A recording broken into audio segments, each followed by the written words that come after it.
Hello, salutations, what it do? It's the Dr. Gamer back at you with another Marvel's Avengers video. Hope you guys had a wonderful week. If you were in the Marvel's Avengers community, you probably did, because we got so much Black Panther information, just overwhelming Black Panther information. After wondering what's going on, where's the war table, where's the release date, you got all that and a lot more. I got the dev stream recap to go over, as well as some insider information about what's coming with War for Wakanda that I'm very excited about. But before we get into it, make sure you smash that like button, helps tremendously with the YouTube overlords, and make sure you subscribe and hit the bell icon so you never miss a video. We are currently on the road to 4K subs. I'm trying to hit that by War for Wakanda if possible, but definitely by September. Once we hit 5K subs, which should definitely be relatively soon, I'm hoping to hit that by October. Our moderator for the channel, Tyversal, has promised that he will eat crickets live on the internet, so that should be fun. They are edible crickets, not live crickets, but should be entertaining nonetheless. So let's jump right into this video. Now, the dev stream was short, but packed with some very, very cool information. They had Roger, who works on the character design team, and he was talking about Black Panther's design and how they put together his outfits and animations, and we even got to see some. And they showed off some really cool cosmetics. During the stream, we got to see his Most Dangerous Man outfit. We also got to look at the King T'Challa, an original design by them, which looked fresh. We had pretty much everybody talking about Drip Panther in the chat, which definitely lined up with what we saw. It looked really, really good. We also got a really neat look at Black Panther's idol animations. They had them pulled up so that we can see what he looks like when he's standing around. We got to see Black Panther's light attack, his heavy attack. We got to see his jump, his double jump, as well as his dodge, which included a very, very cool backflip. They also showed off an outfit inspired by Jack Kirby's older Black Panther design with the cape, as well as the strategist Black Panther, which was inspired by the comic run when Black Panther didn't have his powers and took up the mantle of Daredevil. That was a pretty cool run, and they have a skin inspired by that as well. They also announced that this coming Monday, they're going to do a blog, which will not only give us a cleaner look at these suits in terms of high-res images, but they also teased a Wakanda Forever emote that everybody has, of course, been asking for, which would be crazy if they didn't include it. So we all knew they were going to have the Wakanda Forever emote, but it looks like we're going to get to see it sooner than we thought. So good on them for that. Give the people what they want. They also touched on some issues with the Omega level threat. For those that have been following my streams, you know that I've been having trouble playing the Omega level threat because there is a crashing issue on PlayStation, which causes the game to crash whenever you hit a certain point in the Omega level threat. A ton of people have been having this issue. People have been complaining that they've been matching up with players, and then all of a sudden, all their team drops out of nowhere. And that is partially due to the difficulty, but also due to this crashing issue that's been affecting it. They said also matchmaking has an issue where it's flickering on and off. They are currently investigating that, as well as Thor's MCU skin. The outfit looks amazing, obviously, but because of that really long cape, you probably notice it has a tendency to clip through Thor's body when it flops around. You know, you don't usually notice it unless you start doing combat. When the cape flies to the front, it will phase through his body. It looks very weird. They're currently working on fixing that. But that was pretty much the entire dev stream. They kept it light because we got a ton of news, and we're getting more as we get closer to War for Wakanda, especially the day before, where they're officially doing that war table deep dive. It looks like it's going to be a live stream instead of an 8-minute pre-recorded video like they did with Hawkeye, which I definitely prefer the live stream route. And it sounds like we're getting even more information It's going to be crazy. We got some leaks, potentially. We have this Twitter account, Ridmania, tweeted that the upcoming schedule for War for Wakanda is going to be Monday, August 16th, the Black Panther War Table. Tuesday, August 17th, the Black Panther release, of course. But Wednesday, August 18th, a reveal of the Black Panther MCU skin. Thursday, August 19th, a Wakanda game event where the MCU skin will be released. There is, in fact, going to be a Wakanda game event that we know. They mentioned that in the weekly blog. We don't know what exactly the event will be, but according to him, this is when they are dropping that MCU skin. And on Friday, August 20th, he said there will be a dev stream where they will do a breakdown of their new roadmap.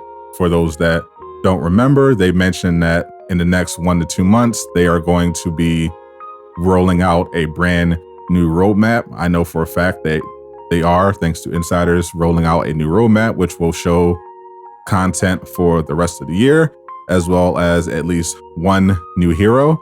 And I think it's going to be a hero other than Spider-Man, but might be Spider-Man. I don't know. They haven't been really talking about Spider-Man. My understanding is that they're leaving that up to Sony to do the reveals, but I think they are, in fact, going to be showing off a different hero other than Spider-Man, and Sony is going to be revealing that when it's time. And that is definitely something to look forward to. We know that they have Patrol Mode that was delayed. There's the Cloning Labs that's still supposed to come out, and a Raid / Omega level threat that's supposed to come with War for Wakanda, but that was pushed back a bit. That's going to be the raid on Claw. We also got a new trailer this past week for Black Panther, which we got to see a brand new takedown. We got a preview of some new outfits, as well as a look at his assault heroic, which is a spear throw. And for those that saw my previous video about new leaks that Miller provided, one of those leaks included information about Black Panther's heroics. Per that original leak, the assault heroic is going to be a spear, which turned out to be correct. His ultimate is going to be summoning a panther, and his support is going to be related to the Kamoyo beads. I'm not sure exactly what type of support that's going to be, but it definitely should be very interesting. And I am, for one, looking forward greatly to War for Wakanda, not just because Black Panther looks very cool, but also because of quality of life improvements that the game desperately needs, especially when it comes to content and gear. Now, also according to those leaks from Miller, they're introducing a new game mode, and this leak has been corroborated by a lot of people with inside information. So I think it is in fact definitely happening. We don't know what horde mode is exactly going to be, but it will be multiplayer. Unclear if it's going to be multiplayer only, but it will definitely be something for multiplayer. And from the sound of it, it could be incredibly cool. I just hope they nail the rewards. And I'm also hearing from inside sources that we're getting some updates to gear, particularly when it comes to loadouts and a crafting system, some kind of reroll. People have been asking pretty much the entirety of this game's life for improvements to gear, particularly the ability to alter gear, because currently one of the biggest problems with gear is that there are some pieces that are good, there are some perks that are good, but because you can't control the stats, you can't switch out any particular perk that's useless, then you're basically stuck dismantling the piece and looking for it again. And it just adds too much RNG to the game. It makes looking for gear incredibly frustrating, especially since they've been time gating a lot of activities and discouraging farming. For example, you used to be able to farm DNA keys with elite villain sectors. They took that away. Used to be able to farm the Tachyon Rift for exotics. They took that away. Now that's basically just a once per day thing.